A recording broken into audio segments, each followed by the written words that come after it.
The CBS Radio Mystery Theater presents...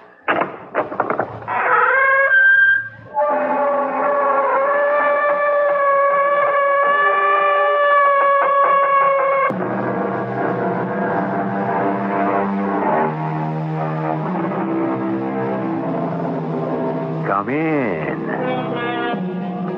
Welcome. I'm E.G. Marshall. Know thyself, the sages tell us. After all, the man who is a mystery to himself will find everyone else in the world equally mysterious. Most of us know a great deal about ourselves. We know our names, our nationality. We know who our family is. We know our religion. But while all these things may tell us who we are, they cannot enlighten us as to what we are.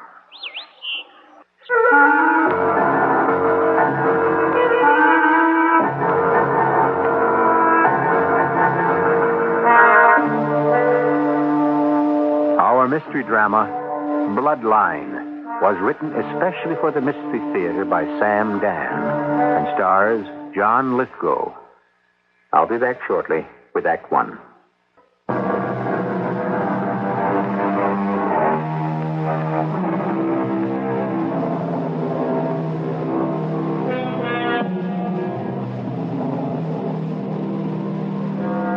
They say blood will tell.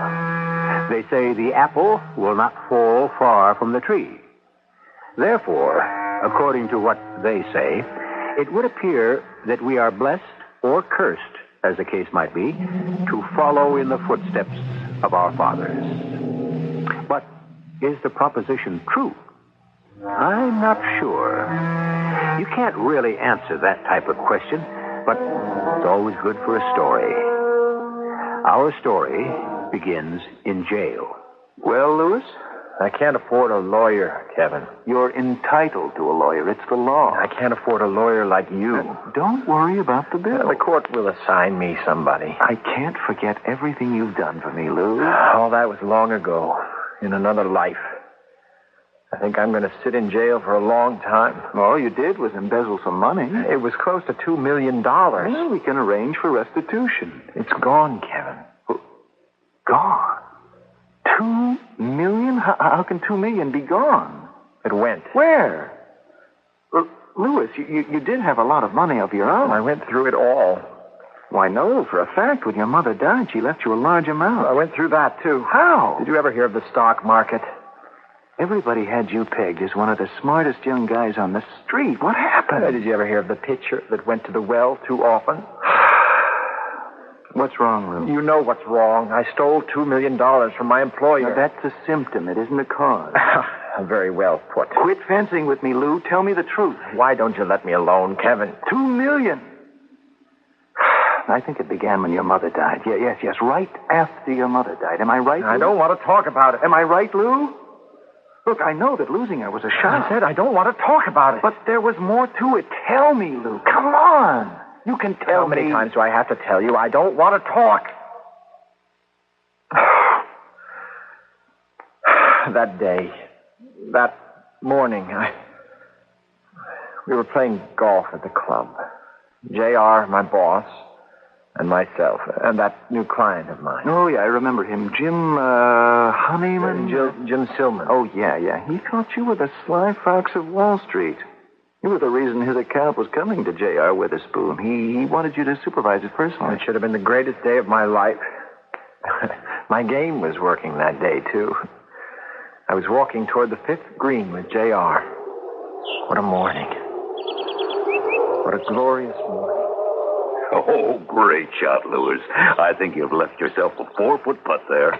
You want me to blow it? Whatever for. Well, Jim Silman might feel better. He and his partner are still trying to get out of the rough. Should we be beating them so badly? Absolutely. This one is strictly on merit. You got the account because Silman is convinced you have the smartest head in the business.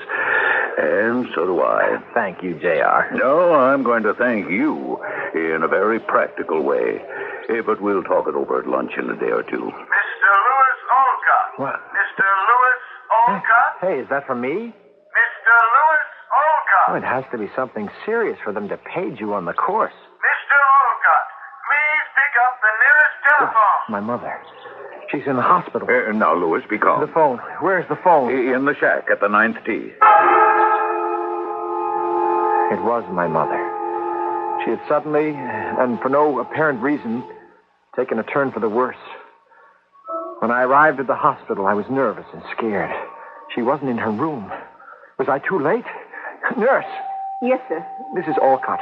Where's Mrs. Alcott? She's been transferred to 812. Just over to your left. Thank you. Thank you. Mother. Oh, Louis. Don't talk, Mother. I must. Save your strength. For what? I'm dying. Oh, now, don't say that. I can face it. And so must you. This has been torturing me for so many years. Yes, Mother? For so many years.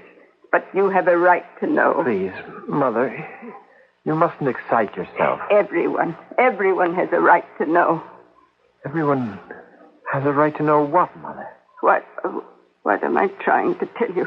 Oh, everyone has a right to know who they are. I know who I am, Mother. No. No? You don't know who you are.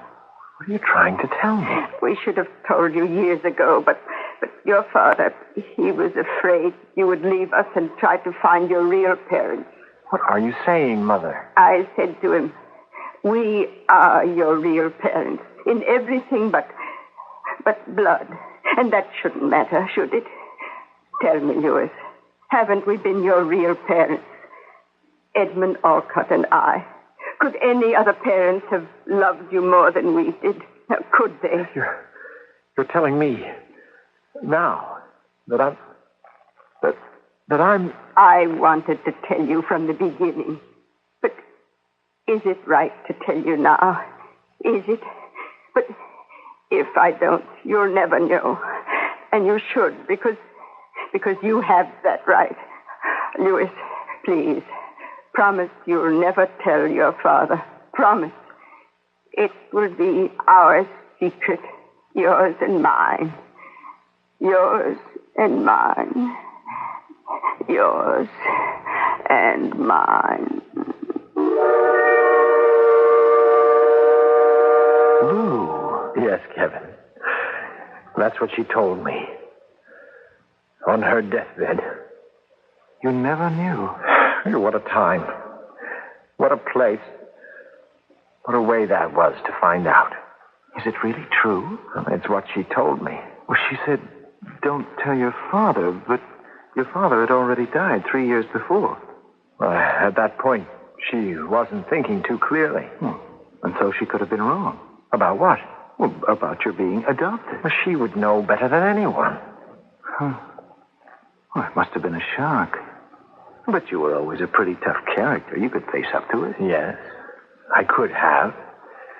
It's just that I had come to believe that being Edmund Alcott's son had endowed me with a certain mystique. But you were his son. But didn't your mother say in everything but blood? Yes, but in this particular situation, it was the blood that meant everything. But why? Why? Well, old J.R. laid it out for me in no uncertain terms. Do you remember when he made me a partner in the firm? Yes, it was just a few weeks after you lost your mother. I'll never forget that day. Never. We were having lunch in the partner's dining room. I believe that'll be all, Pierre. Unless, Louis? No. I'm fine. Thank you. Yeah. Well, now, congratulations, Louis. Thank you again, J.R. Do you know why I made you a partner? Because I'm a bright young man. Oh, the street's full of bright young men. You got something in addition. You know what it is? Breeding. Breeding? Your father was one of the smartest men on the street. Your grandfather predicted the disaster in 1929. Your great-grandfather slugged it out with the big fellas back at the turn of the century. Oh, but you know all that. Well, I do, sir. This market savvy, this sixth sense of when to buy and sell, I believe it's something that's bred into the Alcotts. It must be in the blood, right? Well, Oh, don't be so modest. I wish I had something like that to brag about. That's why we made you a partner. Oh, you've got that indefinable something. I guess you just have to be born with it.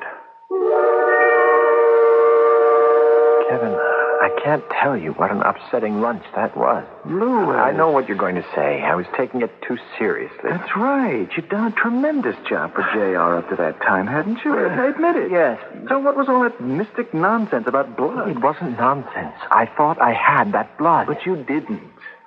So, how do you account for your success up to that It point? didn't matter, because just so long as I didn't know, so long as I believed. Ah, I think I understand. If you think the thing is true, that's good enough.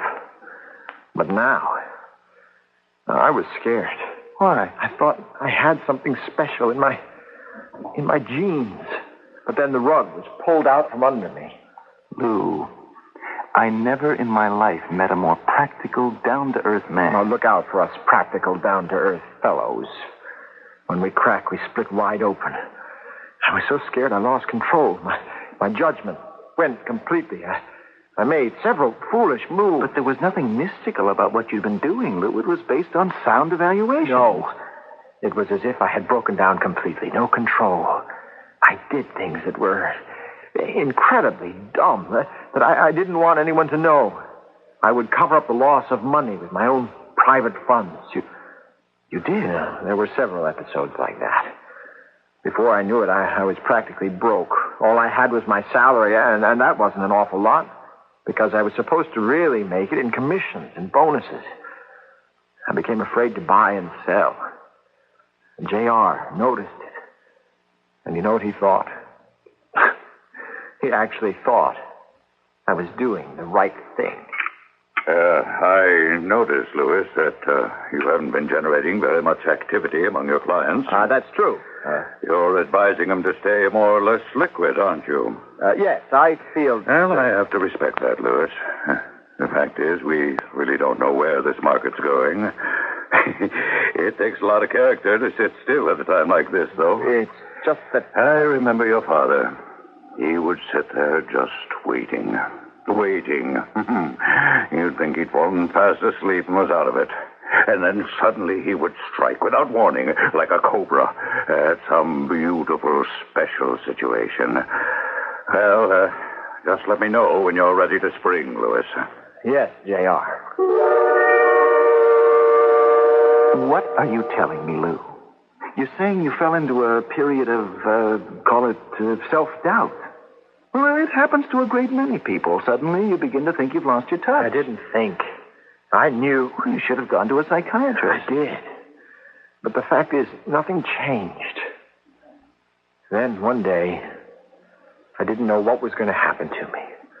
I couldn't think of anything to do. I just wandered off into the park. I sat there. A man walked past. He was tall, well-built, neatly dressed, but not like an American. I noticed him walk past me, and he stopped. He stared at me. And then he walked over to my bench. Have I your permission to be seated? It's a public park. The city owns the bench. Oh, speak, Taxima. Who? What did you call me? Taxima. You must have me confused with someone else. Oh, no. That's not my name. Well, of course it is not. It is your title. You are the Taxima. Sure. Please, excuse me. No. We have looked for you for so long. You cannot leave us now. I'm afraid I have to. No, you will stay. You will remain here. What for? What for? Because you are the Taxima.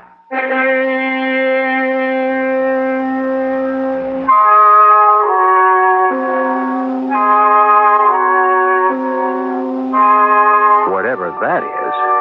And so, here's our friend, seated on a park bench on a lovely day, absorbed by his own problems, when suddenly he is told by a complete stranger that he is a Taximar. Does he think he has troubles now? There's always the second act.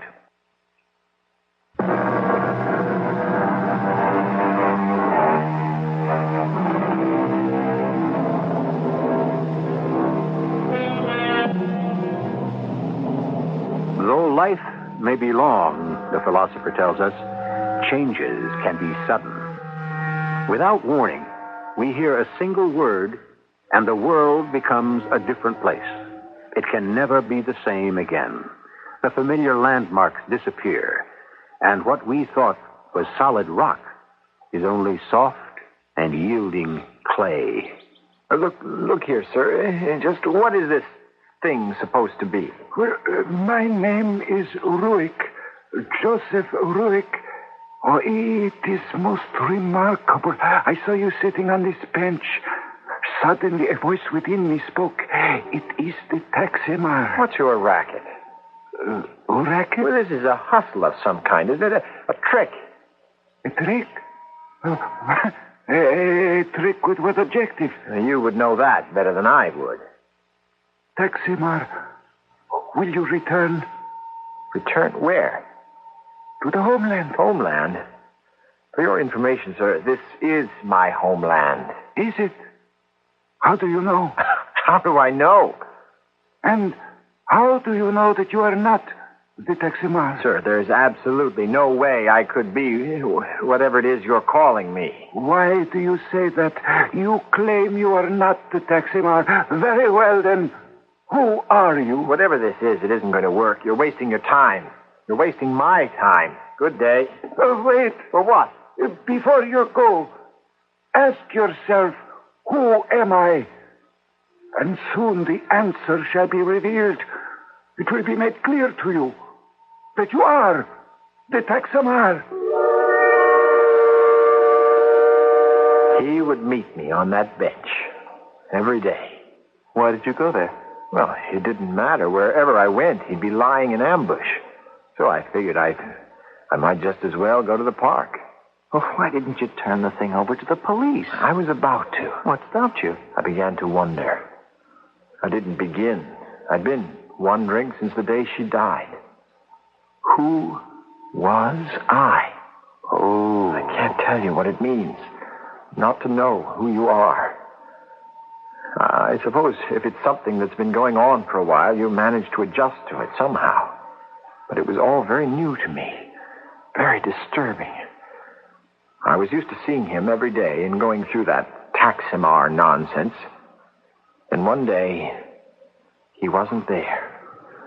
I figured he realized that he couldn't promote me for this racket of his, whatever it was, and had gone off in search of greener pastures. And a girl sat down on the bench. She was slender, very pretty, dark hair and black eyes. Taximar, my name is Rojika. Now, what's this? My father, Joseph Ruick, is ill. Oh, nothing serious, I hope. No, it is the illness of the heart. You mean he has a heart condition? It is the pain of the heart. When the body is far from the homeland, from the warmer sun, the softer rains, the sweeter soil of the homeland. Well, I hope he gets over it. No, but until we are able to return... Well, in any event, he sent you here to work on me. Have you no desire, Taximar, to return with us? It is your homeland also. And where is this homeland supposed to be? In the great forests of Marmor. Marmor? That's a little 2x4 country somewhere in Europe, in the Balkans. It is our homeland, and you are the Taximar. You keep telling me I'm that, but what is a Taximar? He is the first chieftain of all the elders of the clan. What does he do, this chieftain of the elders? He is the oracle. The what? Everyone comes to him to ask, to learn. When should crops be planted? Should this one sell his property? Is that one making a wise marriage? And he tells them what to do? Oh, yes. And they listen to him? Of course. But why? He is the Taximar. How did he get to be the Taximar? Oh, it is in the blood. What? Yes. The son succeeds the father. How did I get to be the Taximar? Are you not the son of your father? Yeah, if I only knew who he was. But he was the Taximar. Why do you insist that I'm his son? One need only to look at you. No, all right. For the sake of argument, I am the son of the Taksimar in Marnor, somewhere deep in the Balkans, okay? Yes? So, why am I still not there? How did I wind up here? Just a few days after you were born, you were stolen from the cradle. Oh? By whom? By whom? Marmor was filled with gypsies and other wandering peoples. Taksimar, is something wrong? Excuse me. Are you ill? No, I have to leave. I have to see somebody. Excuse me, I'm not being rude, but please, excuse me. I remembered Kevin. Well, I always knew, but I never thought anything of it. But I wasn't born in the United States. You weren't? No. I was born in Greece. Greece? I didn't know that. Mother and Dad were on a trip. Mother was supposed to be pregnant. They cooked up a story about her having given birth prematurely. Oh. So they took me to the American Embassy in Athens to register me. Marnor borders on Greece. Now I know exactly what happened. Exactly. The Alcuts wanted a child, but they wanted everyone to think it was their own. Somebody must have said they could get a baby more easily in that part of the world. So Mother told people she was pregnant, and they traveled to Greece. But you don't know that for a fact. Oh, but I do. I checked it out with Dr. Heron, our family physician. He's still alive. He's still in practice. I called at his office. How are you, Louis? You look a bit peaked. Are you doing enough healthy things? Dr. Heron, I'd like to ask you a question. Go right ahead. Was my mother pregnant when she left on that trip to Greece with my father?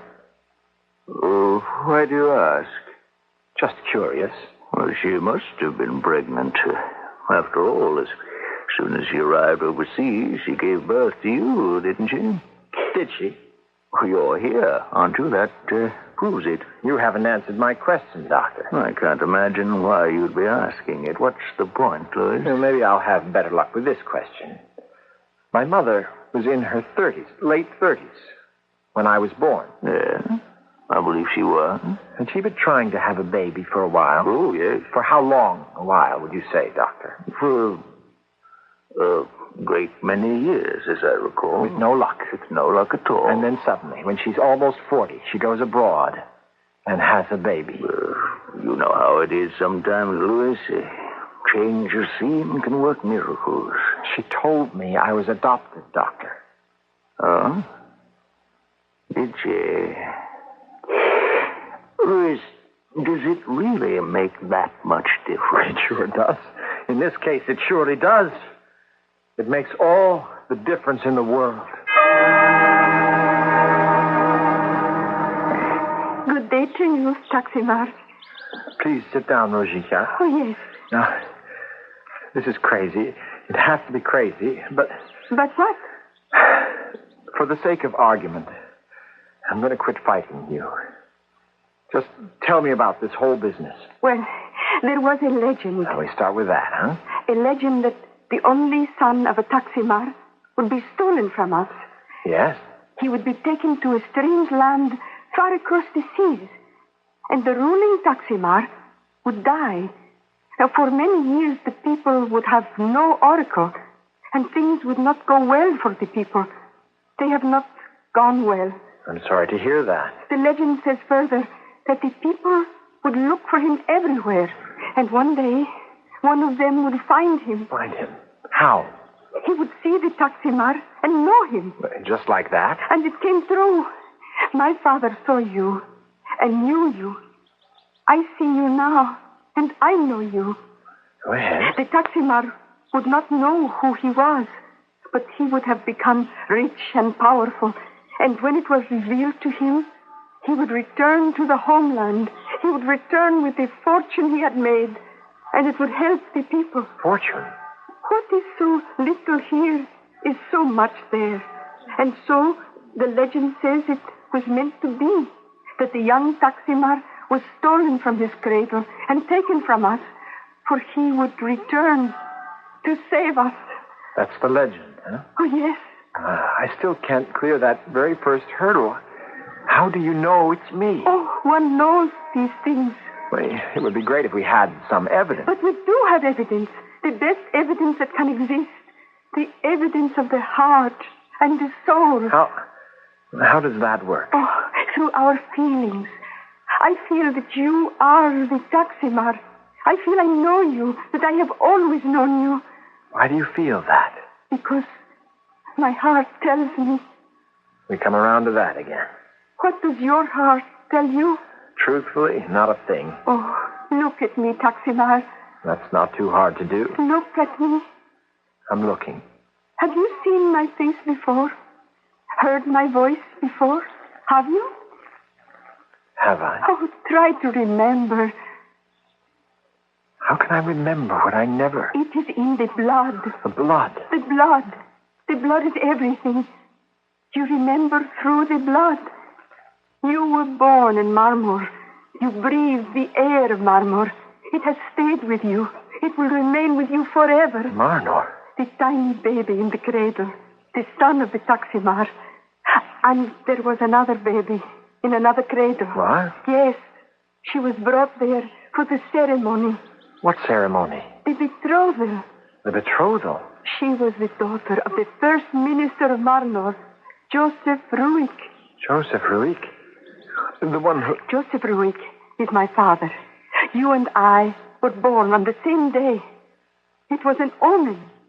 You're saying we were engaged? No, betrothed. Engagements are games that men and women play. Betrothals are vows taken before the Lord. I see. I am no longer very young, just as you are no longer very young. But I could never marry anyone else, just as you could never marry anyone else. Well, now, just a minute. Why have you never married? You're attractive, you're wealthy, you're a man who many women desire. Why have you never married? The truth is, I never met a girl who I could. Oh, the truth is, you never married because you are the Taximar. It is in your blood to marry the daughter of the first minister, and you shall.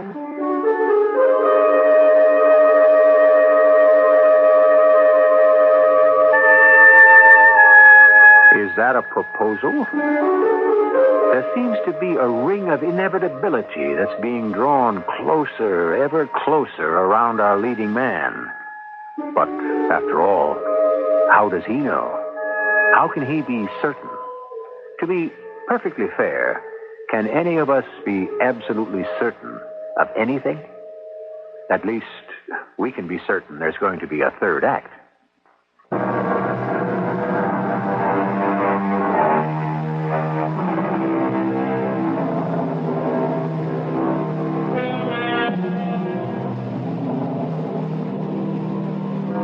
Little by little, the design of our lives slowly emerges.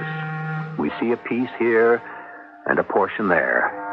But it is not given to us to see it in its entirety. We try to guess the meaning of a color, a line. Perhaps a shape is suggested, or a figure is almost completed. But we only see enough to tantalize us. Will we ever arrive at the real meaning? Perhaps there is no real meaning. Is it all substance without shadow? Can we afford to believe that? And now I will ask you again. Have you ever heard my voice before? Seen my face? Yes. Yes, I have. Your face. Your voice. I do know them. Then you will return. You will fulfill the promise of the blood. You will, Taximar. Say nothing now. It has all been too much in too short a time. Just think, Taximar. Think. I did think about it, Kevin. And? I knew that I was in love with her. You see, I fell in love with her because... People fall in love. It can't be explained. But there was a reason. It was in the blood. I can imagine what this is going to sound like, but I never thought of marrying another girl. And the reason It was destined for me to marry Rojika. Okay, if that's how you want it. No, Kevin, believe me. I knew I had seen her face, heard her voice before. Yeah, you explained. You were both a couple of days old in the cradle. No. Her face as it is now. Her voice as it is now. What you're saying is you'd seen her before. Not in that sense. In what sense do you mean? There was no place where I could have seen her before. She had spent her entire life in Marnor and had just come here a week or so earlier. Where could I have seen her before? Well, be that as it may, we now have a more pressing problem. We have to prepare your defense. Now, what happened to the money? The money? $2 million. You have to go along with this. I firmly believed by this time that I was the Taximar. The legend said I would be rich. And you were. No, I wasn't. But I couldn't say that to Joseph and Rojika. Why not? There are certain things you just don't like to admit at first. Yeah, I understand. I knew I would have to face up to it. Taximar, you know that I am speaking the truth. You understand in your heart that you are the Taximar. If only... Yes? Is it only? Consider, you told me a legend. Yes. The infant child of the Taximar would be stolen from his crib. He would be taken far across the seas. And one day he would be found again. That is the legend? There's more. He would return to save his people. True. And he would be able to do it because he was a rich man. He would bring back his fortune. Of course. That's the part of the legend that wasn't working out. I'm not a rich man. I believe the legend, all of it. No, you don't understand what I'm trying to tell you. I don't have any money. It doesn't matter. How could you say that it doesn't matter? Because the legend must speak the truth. You will return to Marnor with a fortune.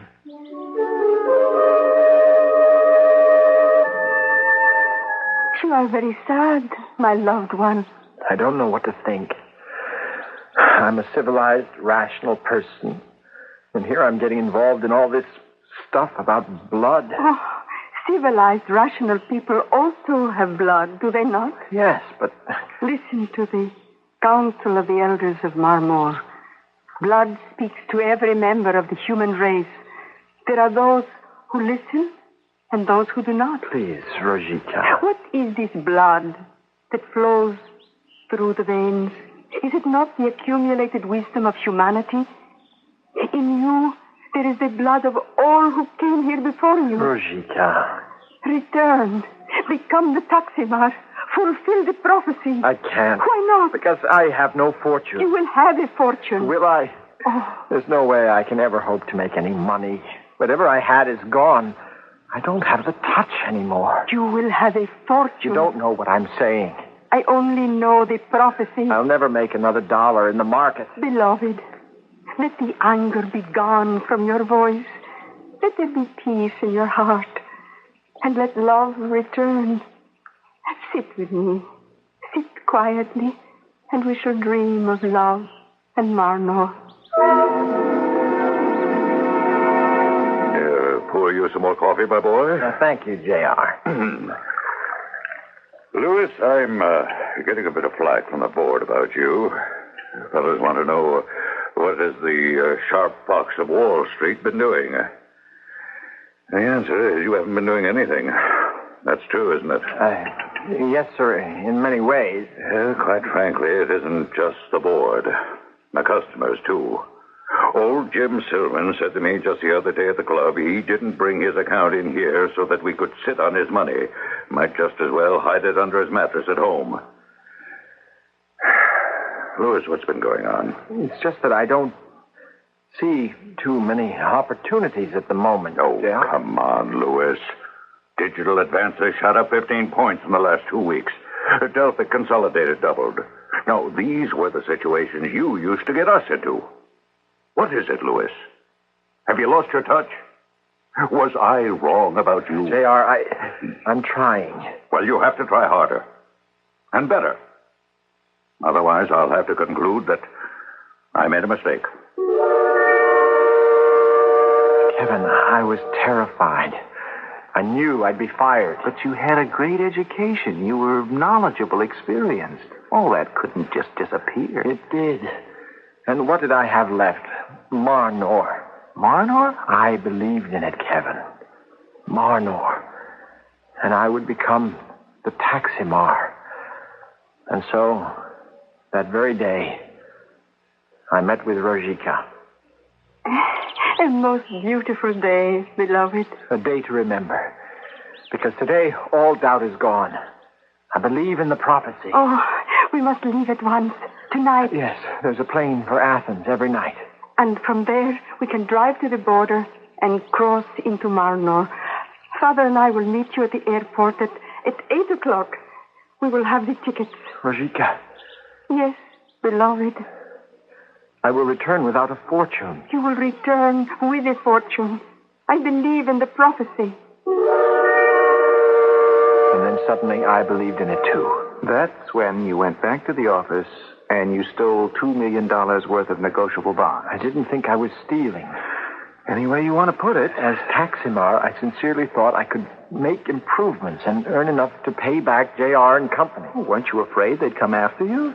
How would they know where to look for me? Besides, I checked it out. The U.S. has no extradition treaty with Marnor. And then? Yes? Then it happened. So quickly. Before I knew, it was all over. I went to the airport. I met Rojika and Joseph. Here we are, beloved. Here. Welcome, Taximar. This is Marnor's night of destiny. This is the night the prophecy shall be fulfilled. All of it. All of it? Yes, all of it. In this briefcase, I have the fortune. I know. My beloved, there seems to be a problem. What sort of problem? With the tickets. Neither Joseph nor I could speak with the person.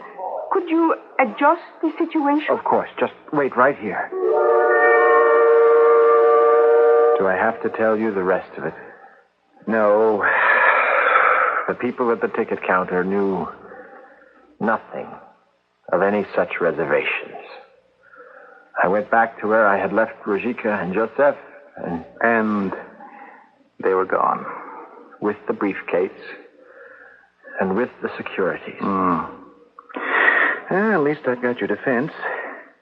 You were vulnerable because of the disclosures made to you by your supposed real mother. Well, I don't think we should make that public. It's your only defense. You were victimized.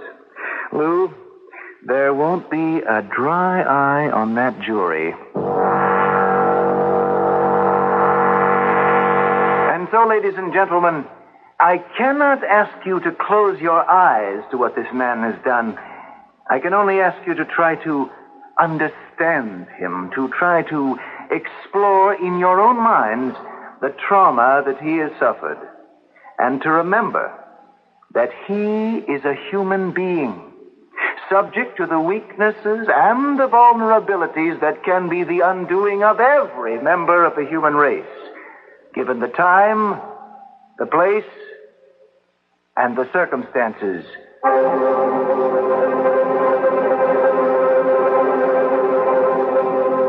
Thank you, Kevin.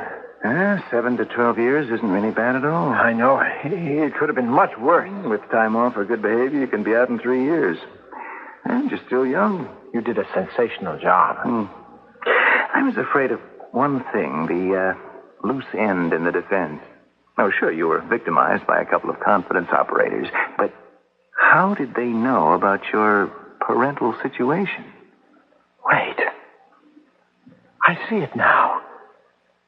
When I told Rojika, or whoever she is, that I'd seen her face and heard her voice before, it was true. Yes, you see, when I arrived at the hospital that last day, before my mother died, there was a nurse, a dark-haired nurse.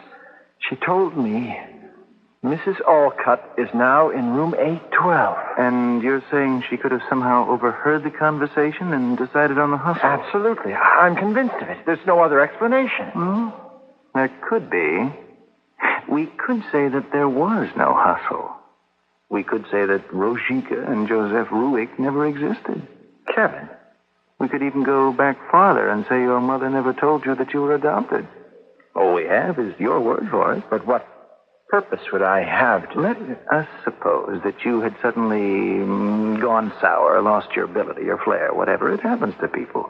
This could be a way to steal $2 million at the cost of just a couple of years of your life in jail. Well, is it true? What are you talking about, Kevin? Is it true? Well, what do you want me to tell you? Nothing. Let's just leave it where it is. Shall we?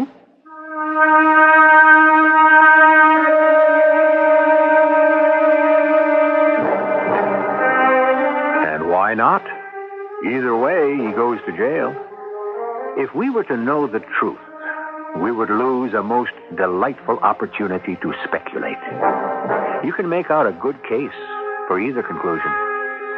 Of course, if we could wait the several years till he's released from prison, we might follow him closely and see where he leads us. And if all of us are around at that time, he may just decide to do it. I'll be back shortly.